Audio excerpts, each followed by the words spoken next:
In this video, I'm going to show you how you can easily block someone on TikTok. Be sure to watch the video to the very end so you don't make any mistakes. And of course, do not forget to like this video and subscribe to my channel. Thanks guys. So let's get started. And the first off, open up TikTok app. And then just go to someone's profile. All you have to do guys in order to block a user is just stop right here at that arrow.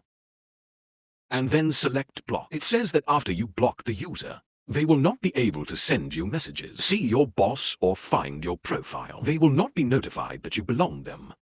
To continue, tap at block. If you don't see a dead arrow icon on user's profile, that probably means that you need to update your TikTok app. So just go to the App Store or Play Market. Search for TikTok.